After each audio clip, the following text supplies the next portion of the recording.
Good morning, good afternoon, good evening, folks. Michael Zuber, one rental at a time, back with his Tuesday guest, friend of the channel, Mr. Matt, the Lumberjack Landlord. How you doing, sir?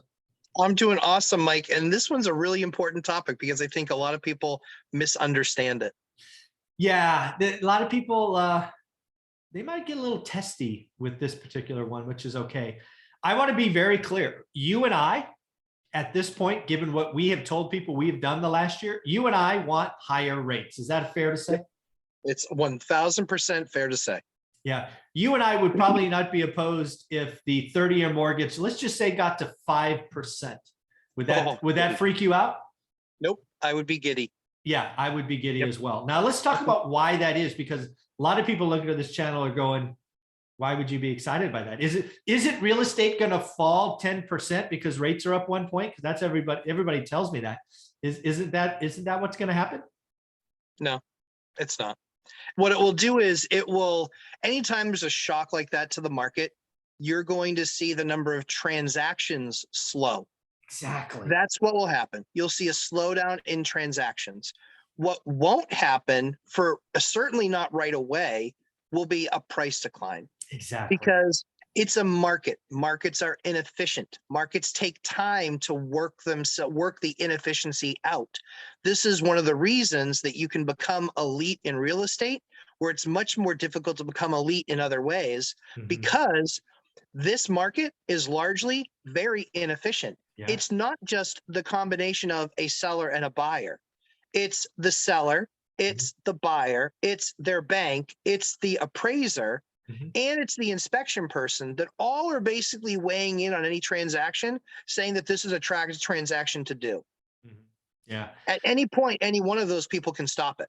Yeah, and I want to be very clear. What 5% would do to the real estate market in the short term, and that's where we all live, is it would slow transaction, potentially slow them a lot. Again, folks, I've done the research, 50-year spreadsheet. When rates doubled, prices didn't fall any year. They were really close to zero 1 year, like under 1%, but that's still not negative. But transactions fell 50%. That's right. Now, why am I giddy about the potential for real estate transactions to slow down? First and foremost, I'm not naturally a flipper. I don't have inventory I'm waiting to sell. And in fact, giving bonus depreciation and cost segregation, I ain't selling anything this year. Anything I buy, I am keeping. So I'm not hungry to sell. I don't have to sell. But second, do you know how I've made most of our wealth, most of our cash flow over the last 20 years? I found motivated sellers. Yeah.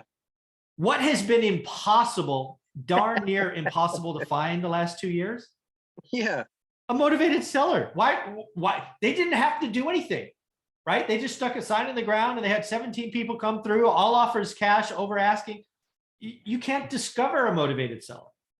You see inventory go up slowly. You see transactions slow down.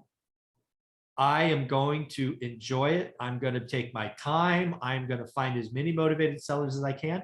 And because the market's efficient, I am going to do great. I ain't doing good deals this year. I'm doing great deals this year. That's what Mike, I think this year is going to be awesome for you.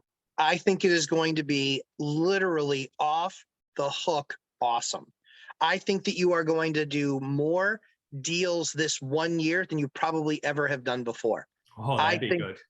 I think, because everyone's like, oh, you're buying so much. I was like, yeah, like when you're buying it 30% off, why would you not? Yeah. When you're buying, that's the mentality, is that we're going to get a discount. And is it a discount?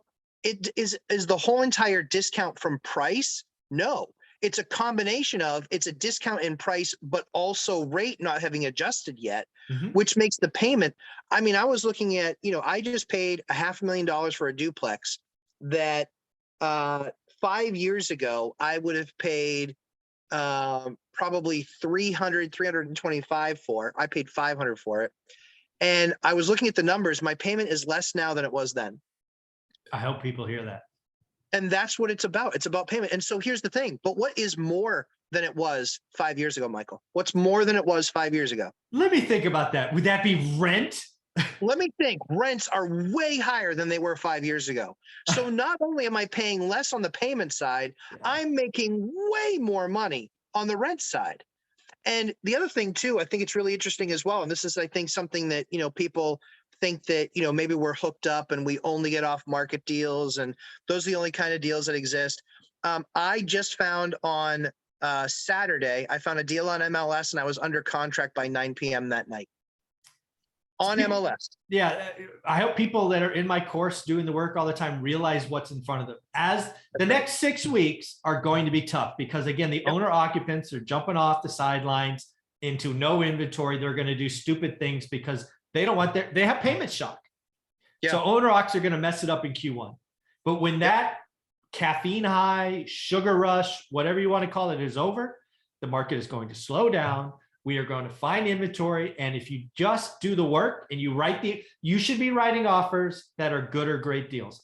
There was a time where if you didn't write an offer at asking or over, you wouldn't get attention. That it will be different by Q3. Q2 will be adjustments because again, price inelasticity, sellers adjust slowly. But once they realize they can't sell, but they have to because they're moving or this or that, it's going to be a great time. And yeah, I look forward to a busy second half. I really look forward. I'm actually going to do some personal marketing around seller financing, right? I'm going to be working with PropStream, who is another sponsor of the channel. And we're going to do some mailers and all this stuff. So I'm trying to set that up. So I'm excited by 2022. And again, I talk about what I think a recession is coming. I'm talking about rates and I'm talking about unemployment. All those things could be seen as negatives. If you've done the work, you should be excited about what's coming, right? This whole buying at the peak nonsense and this rush of everybody coming off the sideline, that stuff freaks me out. I want it to slow down. And I think that's what's in front of us. Yeah, rates will certainly slow things down. I mean, I think that, so 7 weeks it's been since I had made an offer on a place on MLS. 7 weeks. Okay. I've been doing the work for 7 weeks. No results. Well, let's be clear. You've been doing the work for 20 odd years. This is just the last 7 weeks. The last 7 weeks. Yeah. So for the last 7 weeks, there has been nothing to write a deal on. Nothing. Yeah. The pricing was garbage. The product was garbage or whatever. And so, but what happened on Saturday? On Saturday, a deal popped up and I'm like, that number is awesome. Another mistake that people make, Mike, and I think this is something we should probably do a video on soon, is just because that's the guy that you used when you bought the house doesn't mean that's the guy you should use when you're selling the house. Because I found that somebody bought the building 12 years ago. They then have really not done a whole lot with rents. I'm buying this building probably 20% below market. It hit MLS. And they had just completely mispriced it. They priced it based on what the rents were and are, not what they can be. Yeah.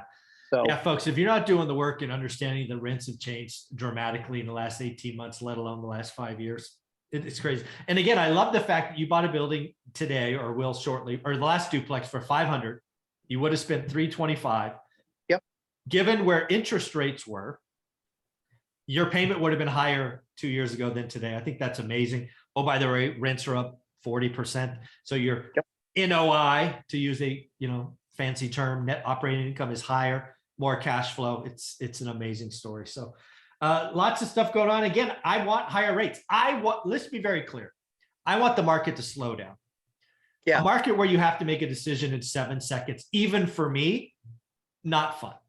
Not fun. I want it to slow down. I would love to see inventory back, days on market back at 30 or 35.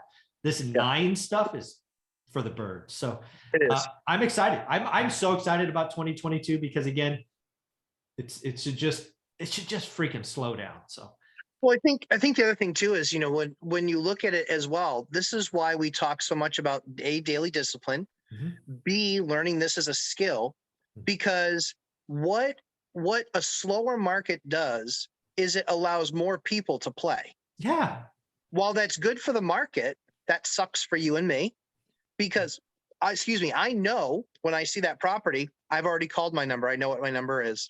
And so I only need 9 minutes. Right. But everybody else needs more, or a lot of other people need more than 9 minutes. There's other investors like me in my market, and decisions pretty quickly, depending on what else they're wrapped up in and what else they're doing. But I think that that's one of the things is, yeah, of course, we'd love to see that change in the market. We know, and I expect fully that that's coming. I would love for an actual negotiation to take place. That would be really nice for a change, and not to know that I'm having to do all of these unnatural things that I don't necessarily like my reverse offer strategy, which won this deal on Saturday. We were not the highest. They got 6 offers before the open house. I was not the highest. I was actually, I think I'm getting lucky at being number 3. I was number 3 out of 6, and we still won the deal. Yeah. And so I think that that's just so critical that people continue the daily discipline, doing the work every single day, learning the skills of how to put these deals together. Because if you can, and if you do, make sure that you're making those skills all come with understanding exactly what the numbers need to look like for you to be in a place that you should be in, not doing bad deals, not, quite frankly, even doing just good deals. Do great deals. Unless you have so much money that you're looking for a place to park it. Yeah. You better be doing great deals. I totally agree. And again, folks, if you don't know, Mr. Matt the Lumberjack has an entire playlist on this channel. Go check it out. One of the videos we did several weeks ago, maybe even 2 months ago, was his reverse offer strategy. Basically what it is ask the seller what he wants. And sometimes it's not price. Hence, he could be the 3rd highest price, but he got the other things that were important and got the deal done. So Matt, how can people find you?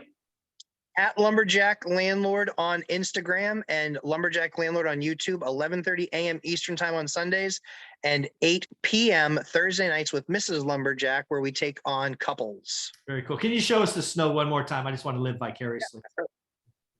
There you go. That's Look the at snow. that. And that, just for the record, that's is that your backyard, your side yard? What is that? That's my side yard. No, yeah, it's my side. Yeah. I have a forest for a side yard. We're surrounded by, so we only own a few acres, but we're surrounded by conservation land, which is about 500 acres. Very, very So cool. we have deer in our backyard and all that fun stuff where the kids jump up on the couch and they're like, "Daddy, look, deer." Like, that's awesome. Yeah, So, I've seen it 1,000 nature. times. I'm good. Yeah, we love nature. It's good. Very cool, man. Thanks again. Thanks, Mike.